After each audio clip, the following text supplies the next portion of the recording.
너무 반갑습니다. 아유, 제가 생각해보니까 딱 9개월 됐더라고요. 태국 간지 한 6월 9일이었으니까 작년.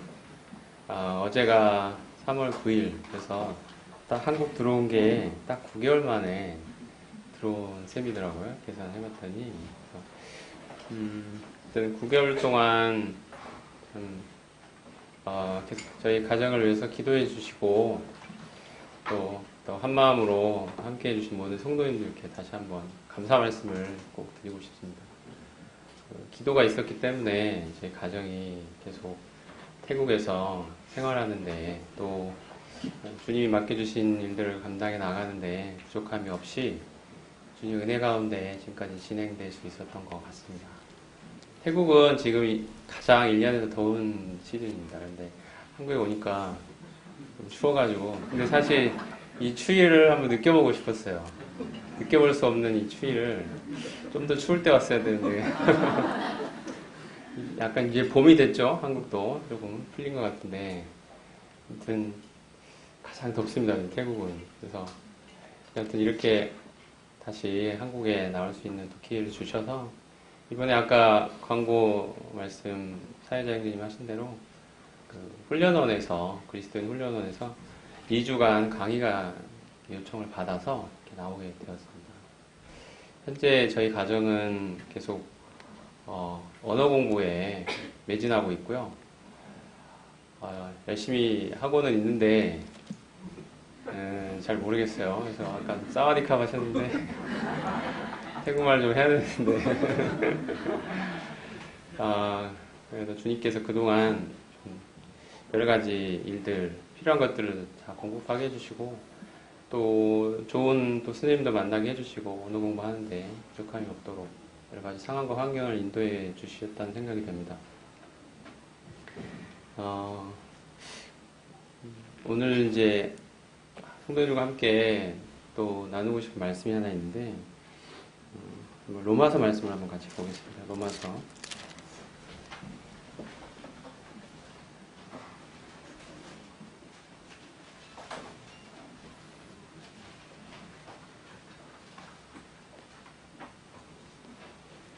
3장 22절 말씀입니다.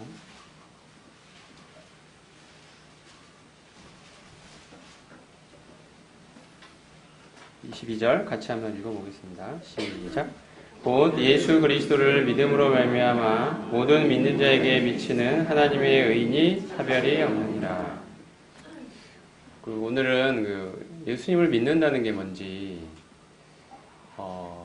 우리가 하나님을 믿는다고 하는 게 뭔지 그 이야기를 한번 해보려고 합니다. 처음에 이제 저희 가정이 태국에 이제 도착을 하고 이제 선교사로서 가장 현실적인 부닥치는 문제는 비자 문제거든요. 비자. 그래서 비자와 또 자녀 교육이 제일 현실적인 문제라고들 입을 모아서 이야기를 합니다. 저희도 이제 그런 것들을 좀 피부로 좀 느끼고 있는데요.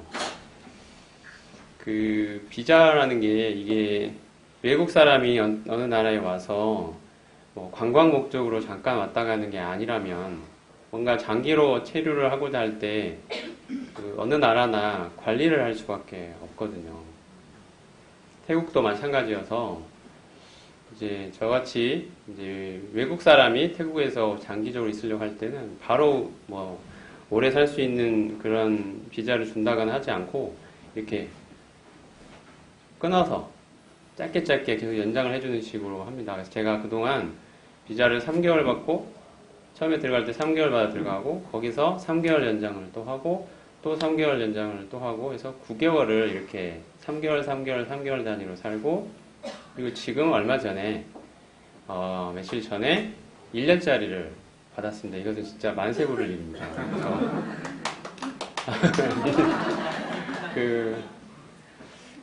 참 하나님께 감사드리고요. 태국에 살게 해주셔서 너무 감사드립니다.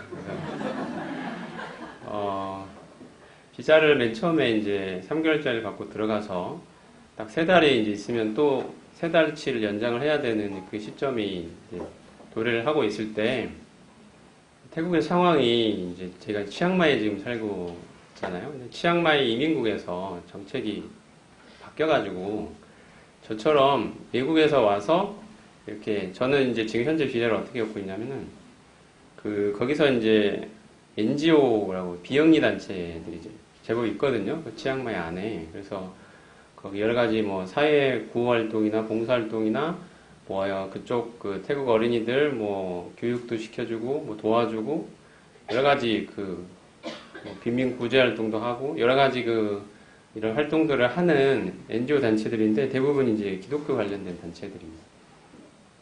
근데 그 중에 하나에 제가 이제 그 어린이들을 이렇게 교육하고 도와주고 하는 그런 단체가 있어요. 거기에 이제 제가 일을 좀 도와주면서 거기에서 이제 비자를 이렇게 받아서 지금 현재는 쓰고 있거든요. 이제 그런데 저처럼 저는 이제 자원봉사하는 그런 신분인 거죠. 저처럼 자원봉사하는 신분의 사람들에게 비자 인장을 해주지 않게 됐어요. 그래가지고 아마도 여러 가지 이런 NGO랄지 이런 것들을 통해서 이제 일을 하지만 겉으로는 그렇게 하지만 실제로는 뭐 사업을 하거나 혹은 뭐 돈을 벌거나 NGO는 이렇게 돈 버는 게 아니잖아요. 근데 실제로는 돈을 벌려고 하면서 세금도 내지 않고 간판만 NGO를 해놓고 실은 장사를 하고 있는 사람들이 있는 거죠. 그럼 어디 가나 그런 게 있지 않겠습니까? 근데 그런 사람들이 때문에 전체가 피해를 보는 상황이 적발이 되거나 이러면서 거기서 이제 한마디로 좀 열이 받아가지고 다 안 준다 이렇게 한번 이제 한번 당해봐라 이제 이런 식이 됐죠. 그래서 저는 이제 들어가자마자 불똥이 튀어가지고 비자 연장을 안 해주는 그런 상황이 이제 됐던 거죠. 근데 그런 상황을 위해서 기도할 수밖에 없었고 그때 이제 제 마음속에 주님이 저의 인생의 주인이신데 내 인생의 주인인데 주님 뜻대로 모든 상황과 환경에 인도해 주시도록 주님을 의지하고 또 주님이 어떤 상황과 결과를 주시든 간에 제가 그것을 내 인생의 주인 되신 주님의 인도하심으로 받아들이고 마음에 평안을 얻는 이 부분에 있어서 딱 이제 시험대에 올라간 거죠. 그래서 거기에 대해서 주님이 그런 마음을 주셔서 감사하게도 주님이 내 인생의 주인이신데 내가 어떤 상황과 어떤 환경이 내 앞에 펼쳐지더라도 내가 그것을 주님의 인도하심으로 받아들이고 주님의 주권을 인정하는 가운데 내 삶을 주님께 맡기는 이런 부분을 마음의 평안을 주셔가지고 어떻게 되든 주님께 맡기자 이런 마음을 주셔서 기다리고 있었죠.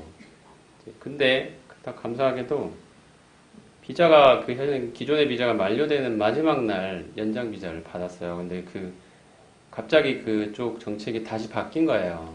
담당자가 갑자기 다시 주기 시작을 하더라고요. 그게 굉장히 오래 걸렸거든요.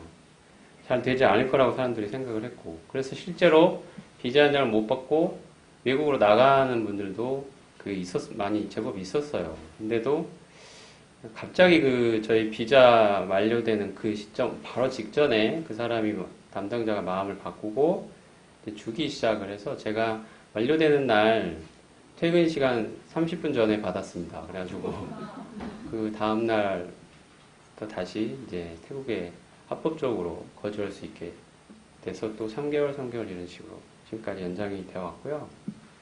감사하게 말씀드린 대로 얼마 전에 1년짜리 비자를 받아서 앞으로 1년간은 좀 걱정 없이 태국에 있을 수 있게 되었습니다. 이런 일을 겪으면서 주님이 태국에 이제 현지 성도들하고 지금 계속 같이 지내고 있잖아요. 근데 그런 성도들의 어떤 삶도 이제 언어가 이제 조금씩 발전하면서 이제 들리는 것도 좀 더 늘어나고 또 원래 처음에는 이렇게 예배당에서 설교하거나 말씀 전하는 것도 무슨 말인지 못 알아들어가지고 꽃다는 보리자리처럼 자매랑 둘이 앉아가지고 둘이 이야기하는 거예요. 오늘 말씀이 도대체 뭐였나 앉아가지고 무슨 이야기를 우리가 들었지? 주제가 뭐지? 뭐 그런 이야기를 서로 하는 거죠. 벙어리들이 소경들이 서로 앉아가지고 우리가 뭘 본 거지? 이제 그러고 있는 거예요. 정확하지도 않죠. 둘이 앉아가지고. 그러고 있는 세월들이 이렇게 한 달, 두 달, 세 달, 네 달 이렇게 네, 다섯 달 이렇게 흘러가면서 이제 조금씩 들리고 설교 말씀들도 뭐라 하는구나 이제 감을 좀 잡고 이런 상황까지 오게 되어서 아직 갈 길은 멀었습니다만 감사드리고 요새는 제가 계속 그 태국어를 배우다가 얼마 전에 주님이 그런 마음을 주셔서 거기는 우리나라는 카톡을 많이 쓰는데 거기는 라인을 많이 쓰거든요. 라인. 그래서 라인 아시나요? 카톡하고 비슷한 겁니다. 동남아에서 많이 쓰는데 그 라인으로 그 몇 형제님들에게 말씀을 나누고 있습니다.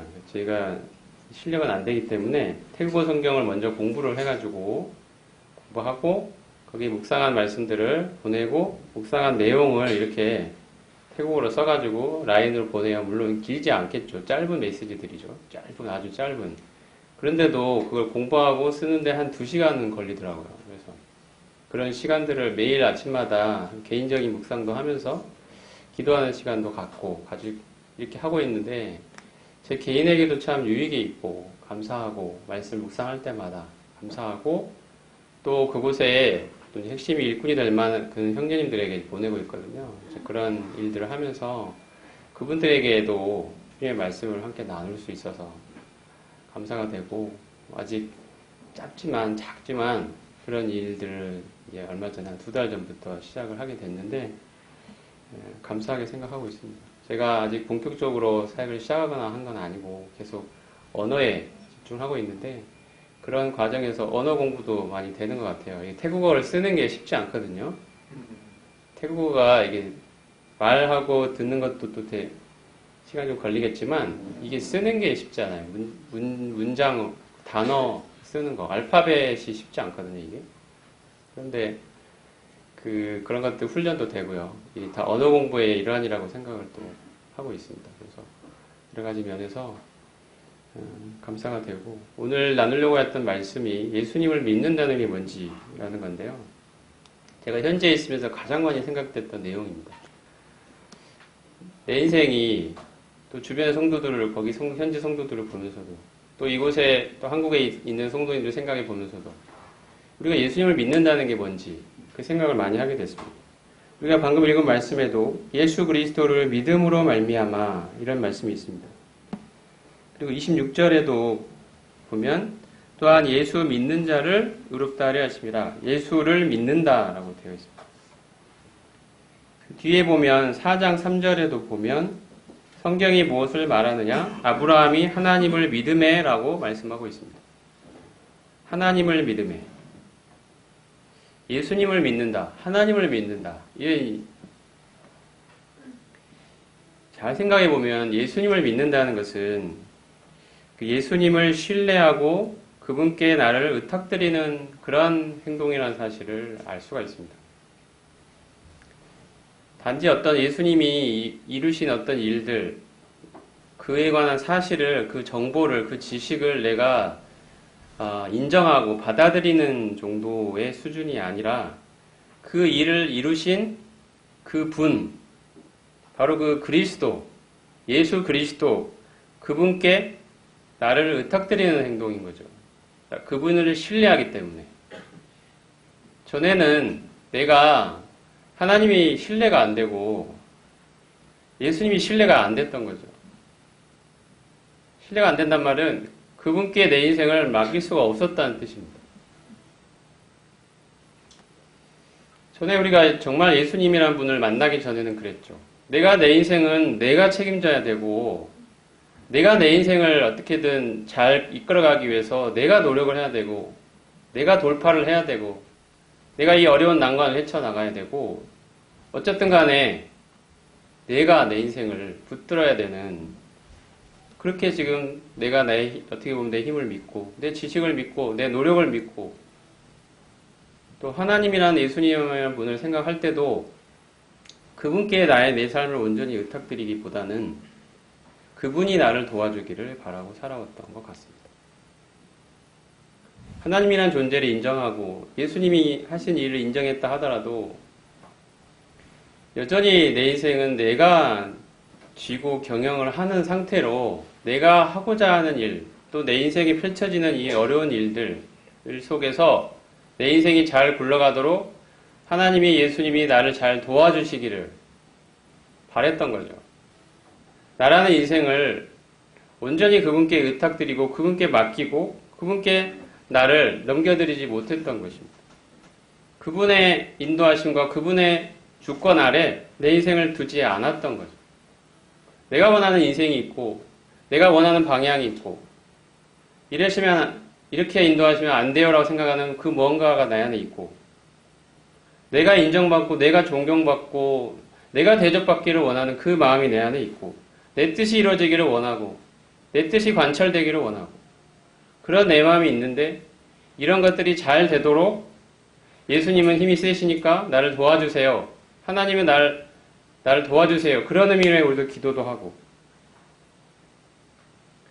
이런 식으로 살아온 게 아닌가 생각을 해봅니다. 이것은 예수님을 믿는 게 아니라고 생각이 됩니다.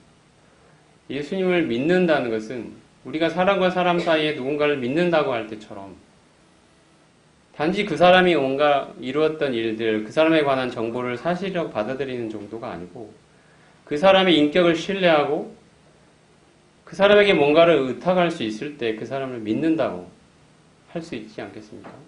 내가 너를 믿는다. 당신 저를 믿으세요? 당신의 그 소중한 것을 나에게 맡길 수 있겠어요? 이런 뜻이죠. 믿는다는 것. 사람을 믿는다. 여보, 당신 나 믿죠? 우리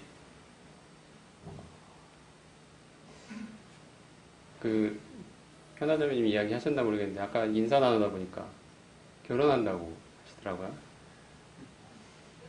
인사 혹시 이야기 아직 안 하신 거 아니죠? 큰일 났네. 내가 먼저 터뜨렸네 이거. 결혼해야 되겠네 확실하게. 나중에 개인적으로 한번 들으시기 바랍니다. 아 저한테만 이야기한 거였구나. 저는 다 이야기한 줄 알고. 지켜주셔야지. 이 자리에서 다시 한번 축하드리고 그러면 나중에 제대로 한번 들으십시오. 제가 너무 앞서서 이야기한 것 같습니다. 죄송합니다. 결혼 이야기 하려다가요. 이 결혼을 앞두고 있는 남녀 사이에도 마찬가지죠. 신뢰가 있잖아요. 서로에게. 신뢰가 필요하잖아요. 결혼을 한다는 것은. 어떤 남자에게 어떤 여자에게 결혼이라는 게 요새는 결혼의 의미가 너무 많이 퇴색했지만 실제 결혼이라는 게 그런 거 아닙니까? 어떤 누군가의 상대방에게 나를 맡기는 행동이죠. 내 인생을 맡기는 겁니다. 여자는 남자에게, 남자는 여자에게. 그만큼 서로를 신뢰할 수 있기 때문에 결혼이라는 결정을, 그 어려운 결정을 하는 거 아니겠습니까? 쉬운 결정이 아니잖아요.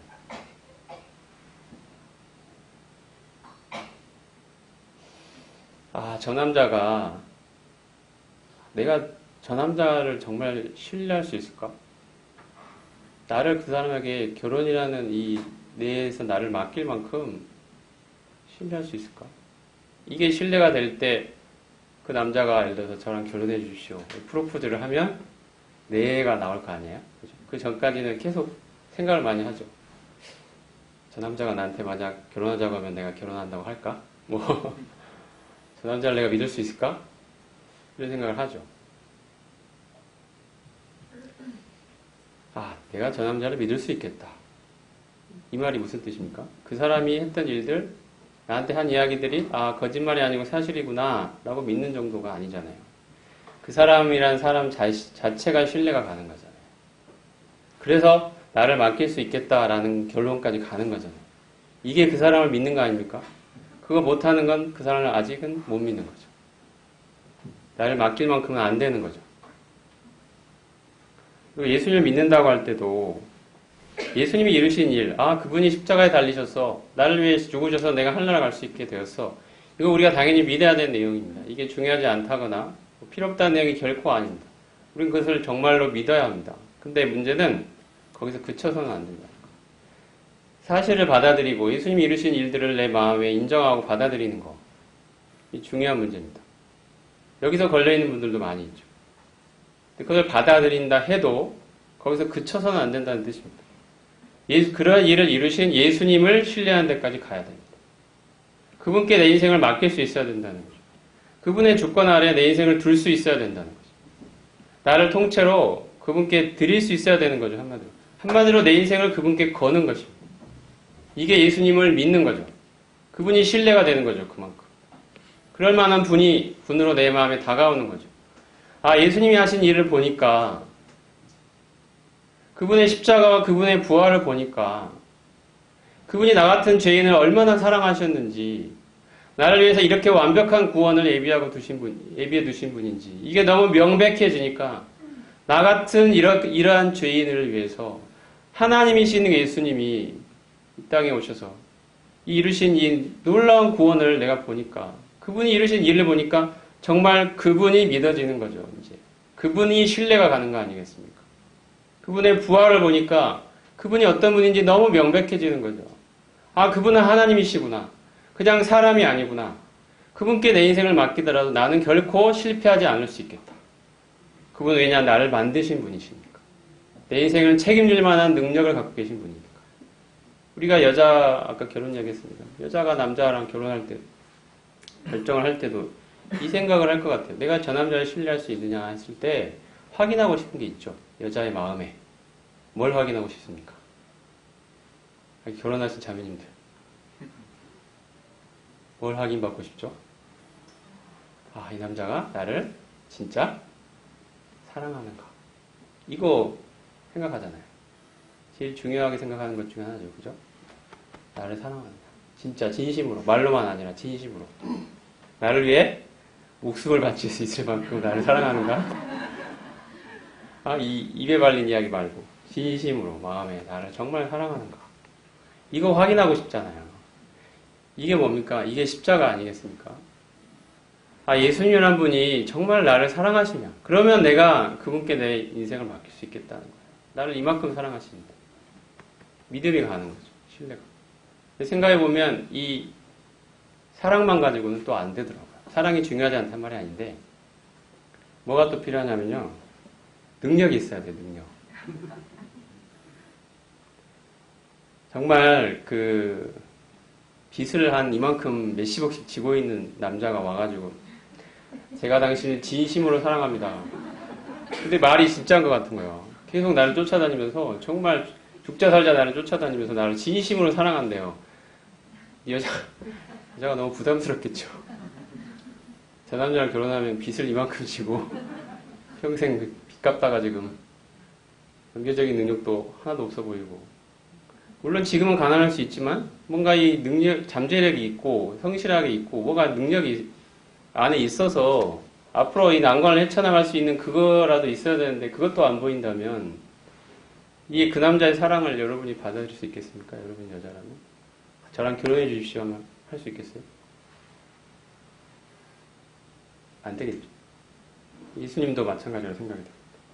우리가 그분께 내 인생을 맡기고 그분이 그만큼 신뢰할 수 있는 분으로 내 마음에 자리매김하려면 예수님이 우리에게 그만한 능력자라는 사실을 보여주셔야 돼요. 그게 뭘까요, 여러분? 그게 우리가 너무도 잘 알고 있는 부활 사건입니다. 그분이 내 인생을 책임질 만한 능력을 갖고 계신 전능하신 하나님이라는 이야기죠. 이게 부활로 입증된 거 아니겠습니까? 그분은 하나님의 아들이시고 온 우주 만물을 지은 창조주이시고 바로 그 하나님이라는 사실, 전능하신 그 하나님, 그 사실이라는 걸 입증한 게 바로 부활 아니겠습니까? 저희들이 그 부활 사건 앞에 다 엎드려진 거죠. 아, 내가 하나님을 만났구나. 하나님을 보았구나. 나를 지으신 그분이 인간의 몸을 입고 내 앞에 나타나신 그분이 예수님이시구나. 이거를 확인받는 순간이었죠. 정말 예상치도 못했고 생각할 수도 없었던 일이 벌어진 거 아니겠습니까? 이런 분이라면 우리가 우리 인생을 그분께 맡기는 것이 과연 손해일까요? 사단은 계속 손해라고 이야기합니다. 네 인생이 망할 거라고 이야기합니다. 네가 원하지 않는 정말 그 힘들고 고통의 길로 넌 가게 될 거야. 네가 하고 싶은 것도 못하고 네 인생은 완전 패배자의 길로, 낙오자의 길로, 망하는 길로 가게 될 거야 하고 사탄은 이야기할 것입니다. 우리 마음에 이 십자가와 부활을 보면은 너무도 명백해지지 않습니까? 나 같은 죄인을 예수 그리스도가 얼마나 사랑하셨는지, 그리고 그분의 부활을 볼 때 바로 그 십자가에 달리신 그분이 바로 온 우주 만물을 지으신 나의 주, 나의 하나님이라는 사실을 보게 되는, 이 사건 속에서 이 십자가 부활이라는 사건을 통해 우리는 예수 그리스도가 어떤 분인지를 보게 되는 것입니다. 아, 내가 내 인생을 맡길 만큼 신뢰할 수 있는 분이구나. 그래서 내 인생을 그분께 의탁드리게 되는 거. 나랑 결혼해 주시겠습니까? 이 남자의 이 한마디에 그 사람의 사랑과 능력을 알기 때문에 그 말 앞에 네라고 고백할 수 있는, 답할 수 있는 이게 바로 예수님을 믿는 결정이죠. 내 인생을 그분 앞에, 그 발 앞에 내려놓는 결정입니다. 이제 내 인생은 당신의 것입니다. 당신 뜻대로 가십시오. 저는 당신이 어떤 분인지 이제 알았습니다. 이게 복음 아닙니까? 이게 예수님을 믿는 것입니다. 예수님이 단지 이루신 일을 믿는 정도가 아니라 그걸 넘어서서 그 일을 이루신 바로 그걸 통해서 예수님이 누구신지 알고 어떤 분인지를 알고 그분을 믿는 데까지 나아가는 그 믿음을 말한다고 생각이 됩니다. 우리 인생에 많은 일이 있죠. 원하지 않는 일도 많이 일어납니다. 어려운 일도 생기고. 저도 태국에 있으면서 계속 겪었던, 받았던 도전이랄까요? 시험이랄까요? 그거는 내가 예수님을 신뢰할 수 있느냐라는 거죠. 내가 내 인생을 그분께 맡겨드릴 수 있느냐는 거죠. 그분의 인도하심 아래, 그분의 주권 아래 내 인생을 넣을 수 있겠느냐. 그리고 그분께 나를 의탁드릴 수 있겠느냐. 내가 내 주권을 내려놓고 내 손을 포기하고 꽉 쥐고 있는 이 내 손의 힘을 풀고 그분의 인도하심과 그분의 주권 아래 내 마음의 평안과 기쁨으로 그걸 받아들일 수 있느냐는 것. 이게 그 예수님을 믿느냐 그렇지 못하느냐의 문제라고 생각이 듭니다. 저도 제 마음에 어떤 일이 생기고 태국에 있으면서 외국 사람이 사는 게 여러 가지 일들이 또 생기지 않겠습니까? 그런 일들 속에서 나 같은 사람이 이 예수님을 신뢰할 수 있느냐 이 문제 앞에 계속 부딪히는 일들이 있었습니다. 내가 원하는 대로 여러 가지 일들이 빨리빨리 잘 진행되지 않는 것 같을 때, 여러 가지 예상치 못한 일들이 생겨나서 내 인생을 어렵게 할 때, 힘들 때 생각이 되는 거죠. 내가 예수님을 믿을 수 있느냐. 내가 여기 있고 예수님이라는 분이 여기 있어서 내가 필요할 때 순간에 잠깐 오셔서 도와주시고 이런 정도가 아니고 나라는 인생을 그분께 의탁드리는 것이 온전히 맡기는 거죠. 쉽게 말해서 내 인생을 거는 것입니다. 요한복음에 보면 예수님을 믿는다는 그 표현에 보면 원어를 보면 피스티오 에이스라고 되어 있습니다. 피스티오라는 말은 믿는다라는 뜻이고요. 에이스라는 이것은 전치사인데 영어로 치면 into라는 뜻입니다. 뭐뭐 안으로, 그 안으로 들어간다는 거죠. 예수를 믿는 표현을 할 때 단지 believe라고 하지 않고 believe into라고 되어 있습니다. 그 안으로 들어가는 거죠. 이게 성령께서 요한으로 하여금 요한복음을 기록하게 하실 때 선택하신 단어입니다. 예수님을 믿는다는 것은 단지 예수님이 이루신 일에 대한 정보를 내가 부인하지 않고 받아들이는 정도가 아닙니다. 그분 안으로 들어가는 것입니다. 그분께 내 인생을 맡겨드리는 거죠. 이제 그분 안으로 내 인생을 집어넣는 것입니다. 그래서 성경에서 우리가 그리스도 안에 있다고 하지 않습니까? 그분의 주권과 그분의 통치와 그분의 다스리심과 그로 인 말미암아 그분이 우리에게 베푸시는 모든 은혜 속에 우리가 들어가는 것입니다. 이게 그리스도를 믿는 거죠. 여전히 나는 그리스도 밖에 있으면서 그분께 나를 맡겨드리지 못하고 그리스도 밖에 있으면서 나는 그리스도를 믿는다 라고 말할 수 없을 것입니다. 그분 안으로 들어가야 그분을 믿는 거죠. 그분이 어디로 가든지, 내가 그리스도 안에 있으면 그렇게 되지 않습니까? 그분이 어디로 가든지 나는 그 안에 있기 때문에 같이 계속 가는 것입니다. 그게 내 기쁨이 된 사람. 이게 주님을 믿는 거죠. 요한복음 말씀을 한번 보면 요한복음 8장을 한번 가보겠습니다. 8장.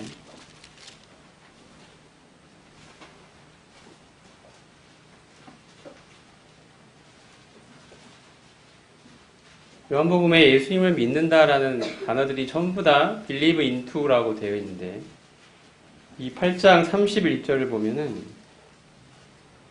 그러므로 예수께서 자기를 믿은 유대인들에게 이르시되 너희가 내 말에 거하면 참으로 내 제자가 되고 진리를 알지니 진리가 너희를 자유롭게 하리라. 그들이 대답하되 우리가 아브라함의 자손이라 남의 종이 된 적이 없거늘 어찌하여 우리가 자유롭게 되리라 하느냐. 예수께서 대답하시되 진실로 진실로 너희에게 이르노니 죄를 범하는 자마다 죄의 종이라. 이렇게 이야기하십니다. 이 자기를 믿은 유대인이라고 표현되어 있죠. 31절을 보면. 예수님을 믿은 유대인들이 있었다는 것입니다. 여기에 사용된 단어를 보면요. into가 빠져 있습니다. 그냥 believe라고만 되어 있어요. 피스티오라는 단어만 사용되어 있습니다. 계속 일관되게 피스티오 에이스를 쓰다가 이 구절에서만 피스티오라고 끝나갔습니다. 그들은 예수님께 자기의 삶을 인투하지 않은 거죠. 예수님이 주시는 많은 좋은 말씀들, 그분이 내 눈앞에서 펼치는 많은 기적 같은 여러 가지 사건들을 보면서 예수님 대단한 분이네, 놀라운 분이네, 야 저게 다 사실이구나 이렇게 받아들이는 건 있었지만 그 사람의 자기의 삶을 중심을 예수님께 넣지는 않았던 거죠. 그의 삶을 예수님께 의탁드리지는 않았던 것입니다.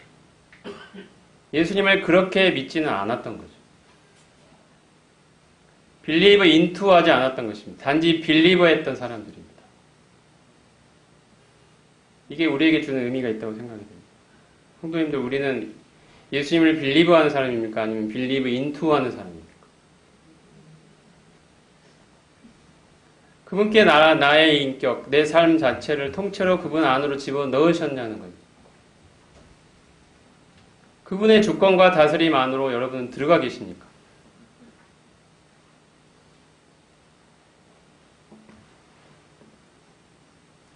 아니면 여기 적혀있는 유대인들처럼 그냥 예수님을 믿는, 그냥 빌리브만 하고 있는 그런 건 아닌지. 구원이라는 것도 잘 생각해 보면, 성경을 쭉 보면 단순히 우리가 죽어서 하늘나라 가게 되는 것, 죄의 형벌을 받지 않고 지옥불에 떨어지지 않고 하늘나라 가게 되는 것, 이게 물론 구원의 중요한 내용입니다만 실은 본질은 좀 더 깊은 데 있다는 사실을 보게 됩니다. 그건 어떻게 보면 결과물이라고 할 수 있을 거죠. 구원의 본질은 제가 보기에는, 제가 성경을 통해 보기에는 하나님과의 관계가, 그 어긋나버린 관계가 원래의 위치로 회복되는 게 구원이죠.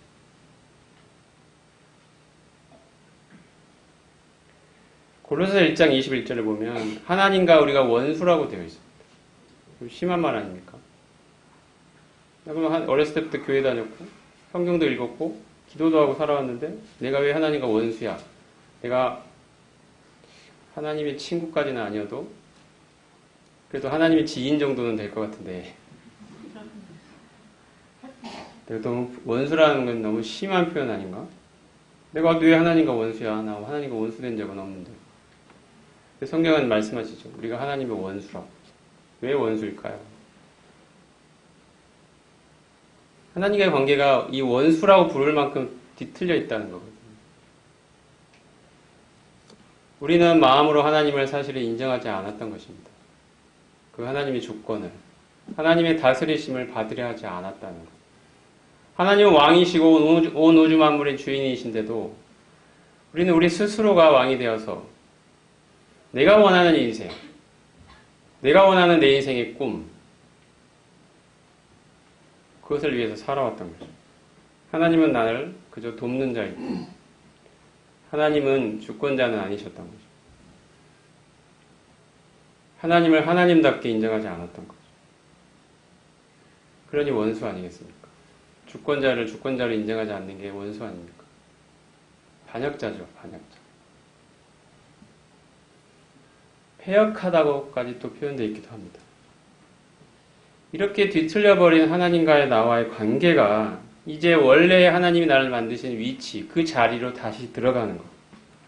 이게 구원 아니겠습니까? 이렇게 된 사람에게 하늘나라에 가고 죄사함 받고 하는 것은 하나님이 주시는 선물인 것입니다. 그것이 구원의 본질은 아니라는 거죠. 구원의 본질은 하나님과의 이렇게 뒤틀려버린 관계가 원래의 자리로 들어가는 것이 진짜 이게 구원입니다.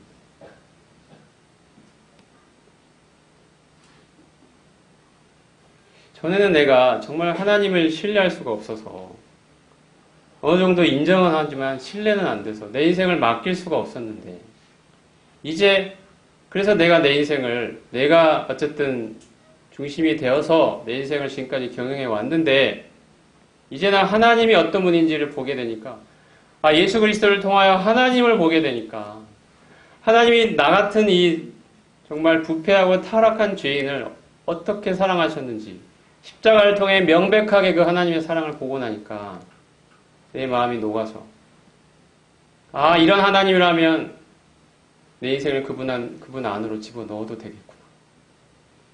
그분께 내 인생을 완전히 맡겨도 넘겨드려도 되겠구나. 부활을 통해서 예수님이 얼마나 온 우주 만물을 지으신 전능하신 하나님인지를 보고 나니까 내 인생을 그분께 집어넣더라도 나는 결코 실패하거나 낙오하거나 망하는 인생이 아니고 그분이 내 인생을 분명하게 책임질 거라는 이 신뢰가 생기는 거죠. 그래서 그분께 나를 집어넣는 것입니다. 그래서 우리가 믿는다고 할 때는 예수님이 이루신 그 어떠한 그 사실을 믿는 그 정도가 아니고요. 그 일을 이루신 그 분을 믿는 것입니다. 그래서 아까 로마서 4장에도 아브라함이 여호와를 믿음에 라고 되어 있습니다. 아브라함도 여러 가지 인생의 질곡들이 있었습니다. 갈대아 우르에 살던 우상을 섬기던 그를 하나님이 부르셔서 가나안 땅으로 인도하시고 처음에 아브라함의 믿음이 온전치 않았죠. 왔다 갔다 하기도 하고 불신의 모습도 보여주고 이런 아브라함이었지만 하나님이 인도해 가시고 여러 가지 사건들을 겪게 하시고 하나님이 누구신지를 알려주면서 점점 시간이 흘러가면서 창세기 15장 6절에 보면 드디어 아브라함이 여호와를 믿었다고 되어 있습니다. 그 전에는 안 믿었을까요? 아까 예수님을 믿은 유대인이라는 표현들 관점대로 보면 아브라함도 그런 의미에서 보면 하나님을 믿었을지 모릅니다. 근데 성경이 명백하게 창세기 15장 6절에 가서야 여호와를 믿었다고 말씀합니다. 단지 하나님이 이루신 일을 믿는 정도가 아니고요.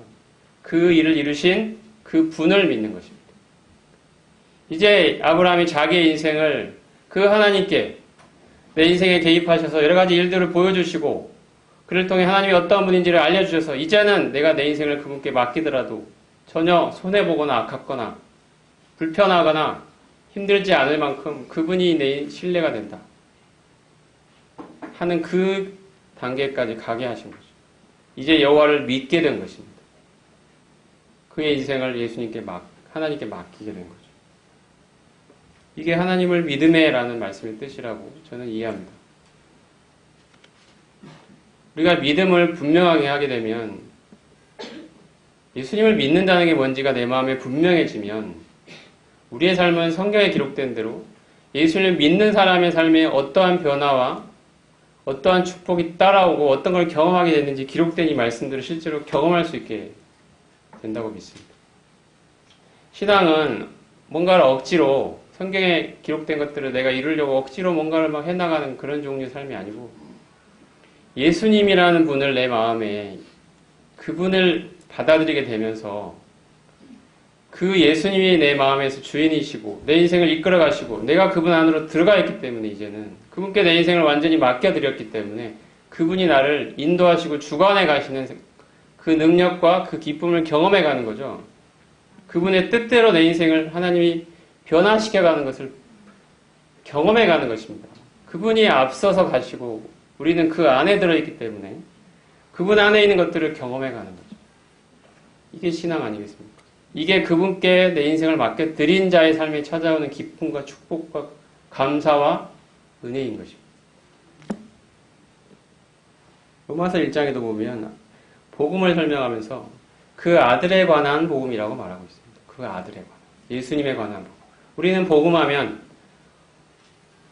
어떻게 내 죄가 사함받고 그래서 어떻게 하늘나라 가게 될 수 있는지 이걸 잘 설명해주는 그것이 핵심 내용으로 되어 있는 것이라는 선입견을 갖고 있습니다. 물론 복음은 그 이야기를 합니다. 중요한 부분을 말합니다. 근데 복음이 그걸 통해서 말하고 싶은 게 있습니다. 거기서 끝나는 게 아니라는 거예요. 이렇게 놀라운 죄사함과 속죄와 이런 것들을 이루신 그 예수님을 말하고 싶은 거죠. 그래서 그분께 내 삶을 온전히 의탁드릴 수 있도록 하기 위해서 복음은 예수 그리스도에 관해서 말하고 있는 것입니다. 로마서 1장을 잠깐 보겠습니다.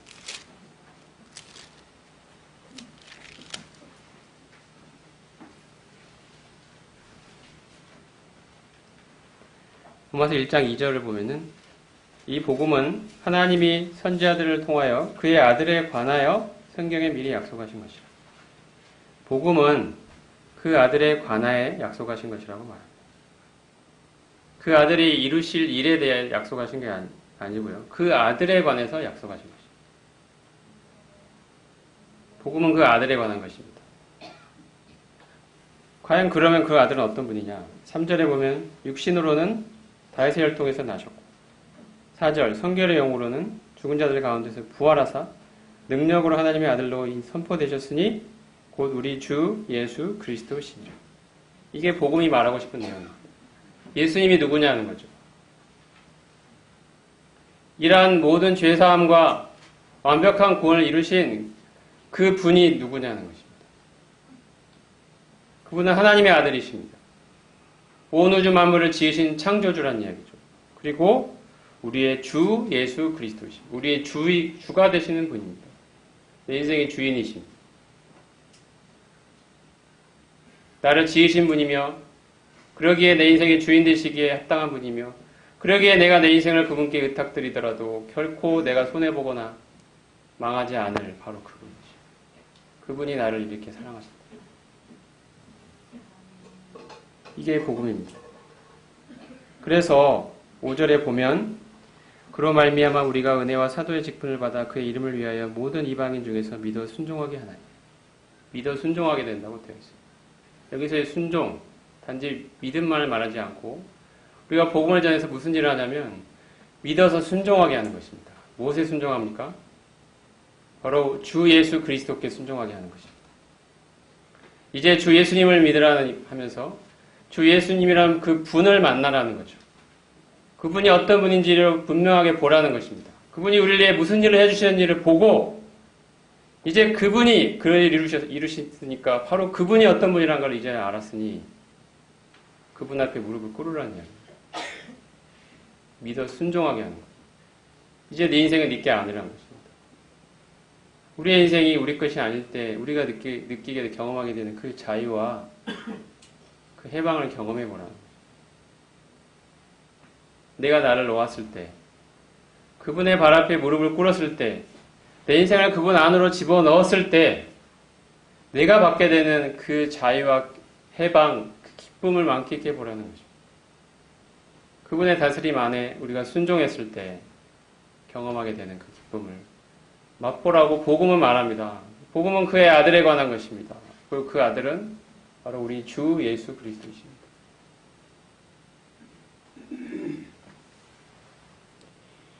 여러분, 죄가 뭘까요? 죄의 본질은 우리가 도덕적으로 여러 가지 나쁜 일들을 하고 이거 물론 당연히 죄입니다.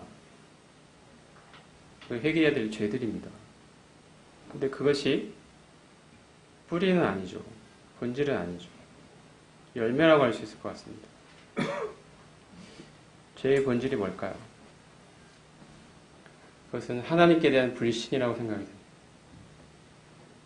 하나님께 대한 불신 때문에 내 삶을 하나님께 온전히 내어 맡기지 못하는 것입니다. 처음에 아담이 그랬죠. 아담과 하와가 그러지 않았습니까?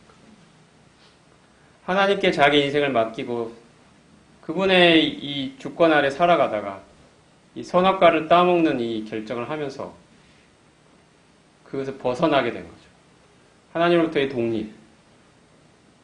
그 기저에는 하나님께 대한 불신이 자리 잡고 있었습니다. 이제 하나님을 더 이상 못 믿겠다는 거죠. 왜 다른 건 다 따먹으라고 하는데 그거 못 먹게 하네요. 하나. 우리 생각이 별거 아닌 것 같으면 이 아담과 하와의 마음에 불신이 딱 쓰기 시작했어요. 하나님을 믿을 만한 분이 못 되는구나. 뭔가가 있어. 내가 완전히 그분 믿었다가 내 인생 낭패 볼 것 같아. 내가 내 인생을 지어야 되겠어. 이제 그분 밑에 있기 싫어. 내가 내 인생을 어쨌든 지어야 돼. 내 인생은 내 거야. 그분께 아니야. 이게 선악과로 상징되는 사람의 죄의 시작입니다. 뱀의 유혹이 그거 아닙니까? 네가 그것을 먹는 날에는 네 눈이 밝아져 하나님같이 되어 선악을 알 줄을 하나님이 아시고 못 먹겠다. 먹어라. 그걸 먹으면 너 하나님같이 돼. 네가 하나님의 자리에 가게 돼. 네 인생은 네 거야. 너는 충분히 그렇게 할 수 있어. 하나님부터 독립하고 싶지 않니? 이게 뱀의 유혹이었죠. 죄는 거기서부터 출발하는 거죠. 하나님을 불신하는 거죠. 내 인생에 일어나는 많은 일들을 보니까 하나님이 신뢰가 안 가는 거죠. 하나님이 정말 계시고 그렇다면 내 인생에 왜 이런 일들이 생기지? 내가 원치 않는 이런 일들이 왜 생기는 거지? 하나님은 정말 내가 신뢰할 수 있을까? 이런 불신의 마음으로 있다가 그 명백한 하나님이 보여주신 그 증거인 이 십자가 부활이라는 사건을 통해서 내 마음이 무너져가지고 내가 그동안 하나님을 불신하고 하나님을 온전히 신뢰하지 못했던 이 마음을 하나님 앞에 내려놓고 이제 회개함으로 십자가 부활을 통해 나타난 그 하나님의 어떠하심을 보고 그 앞에 무릎을 꿇고 기쁨으로 그 앞에 항복 선언을 하는 거, 이걸 예수님을 믿는다고 하는 거 아니겠습니까? 이게 구원입니다.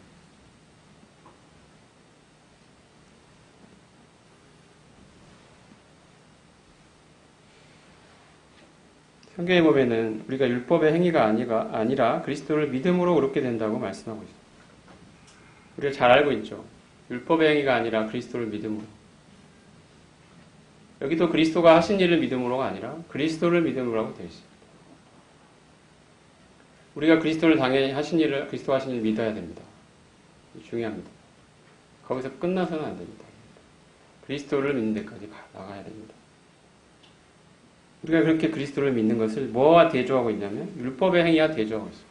갈라디아서 2장에도 있고 로마서에도 있고 여러 말씀에서 우리가 율법의 행위가 아니라 그리스도를 믿음으로 그분을 신뢰함으로 그분께 내 인생을 완전히 내어 맡김으로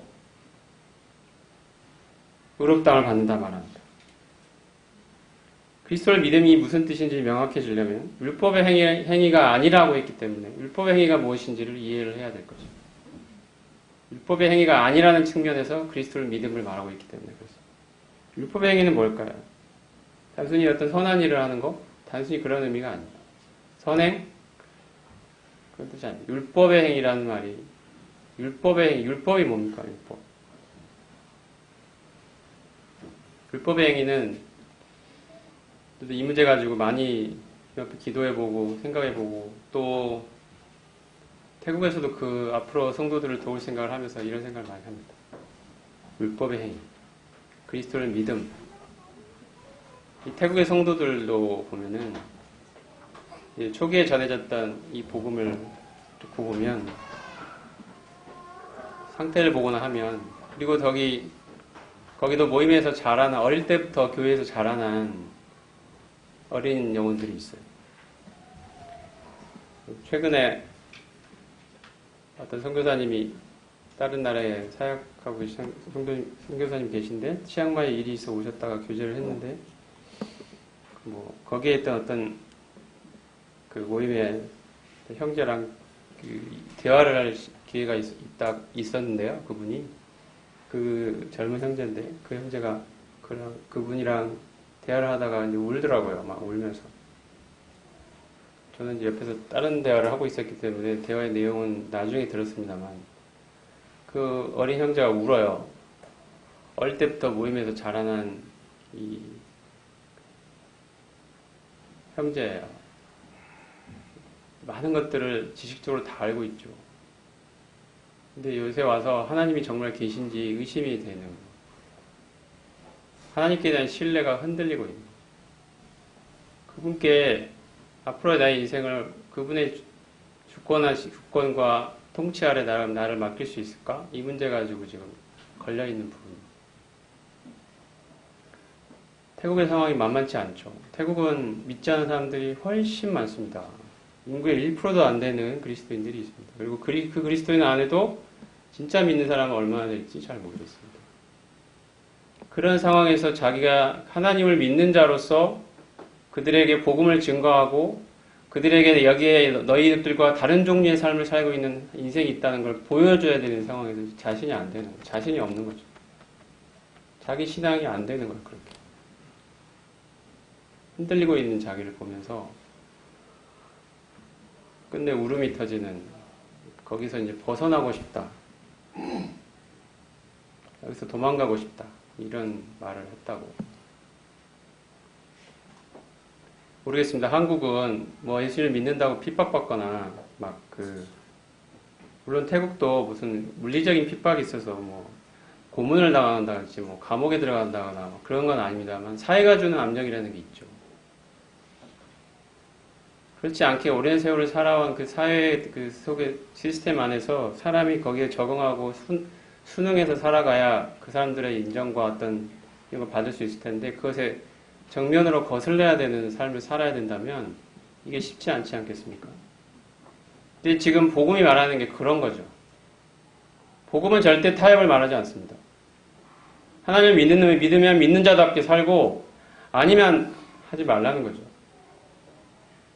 그런 분명한 하나님 앞에서 그런 게 없다면 태국이라는 사회에서 정말 이름만 기독교, 종교라는 기독교라고만 쓸지 실제로 하나님의 능력을 나타내는 삶을 살 수가 없습니다. 근데 그 형제가 거기에 걸려있는 거죠. 자기도 그걸 알아요. 그렇지 못한 자기의 마음을 아는 것입니다. 내가 하늘나라 갈 수 있다는 그건 있는데 그 예수님이라는 그 분께 내 인생을 맡기고 드릴 건가, 여기 걸려있는 거죠. 이 말씀을 정리하면서 율법의 행위라는 것은 이런 생각을 해봅니다. 사람이 자기를 신뢰하면서 나온 거죠. 내가 하면 할 수 있는 사람이죠. 이 구원이라는 문제도 내가 내 힘과 능력으로 해볼 수 있겠다고 생각하는 것이 율법의 행위라고 생각합니다. 그리스도를 믿으면 뭘까요? 그걸 포기하는 거죠. 이제 나를 신뢰하지 않고 그리스도를 신뢰하는 거죠.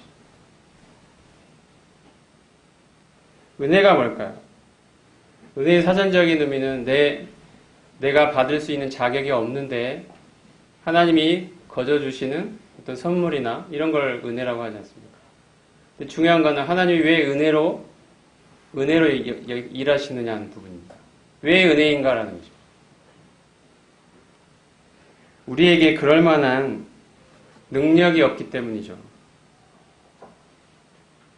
그래서 하나님이 인간의 능력에서 나온 그 무언가를 근거 삼지 않고 하나님이 친히 하시겠다는 이 선언이 바로 은혜의 원리라고 생각이 됩니다.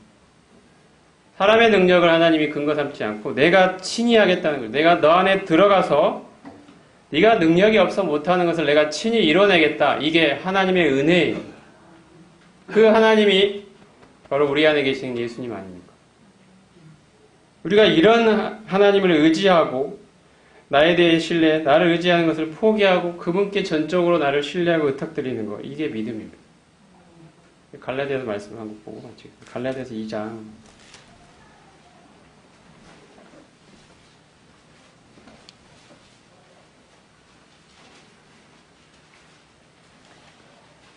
잘 아는 말씀입니다만 갈라디아서 2장 16절에는 우리가 율법의 행위가 아니라 그리스도를 믿음으로 의롭다함을 받는다, 그 선언을 하고요. 20절에 이어지는 말씀에 이렇게 이야기합니다. 같이 읽겠습니다. 시작. 내가 그리스도와 함께 십자가에 못 박혔나니 그런즉 이제는 내가 사는 것이 아니요 오직 내 안에 그리스도께서 사시는 것이라. 이제 내가 육체 가운데 사는 것은 나를 사랑하사 나를 위하여 자기 자신을 버리신 하나님의 아들을 믿는 믿음 안에서 사는 것이라. 하나님의 아들을 믿는 믿음 안에 산다. 여기도 하나님의 아들을 믿는다라고 되어 있습니다. 우리가 그 믿음으로 삽니다. 그분에게 내 인생을 의탁드릴 만큼 그분을 신뢰하는 그 믿음으로 살아갑니다. 어떤 구절에, 어떤 성경에는 하나님의 아들의 믿음 안에 살아간다라고도 되어 있습니다. 하나님의 아들의 믿음.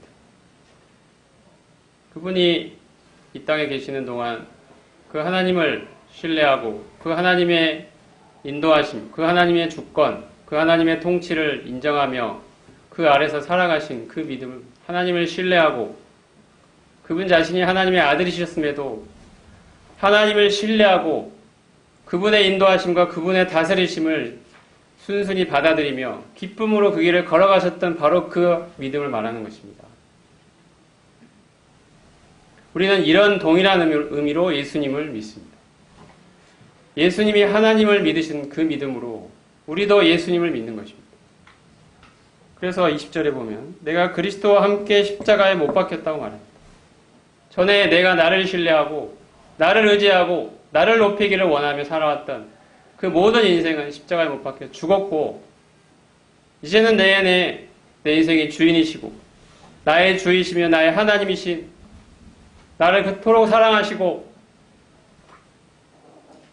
온 우주 만물을 지으신 바로 그 능력의 창조주가 되시는 그 예수님을 의탁하는 그 신뢰하는 그 사람으로 살아가는 것입니다. 그 믿음으로 사는 것입니다. 이게 우리의 새로운 삶입니다.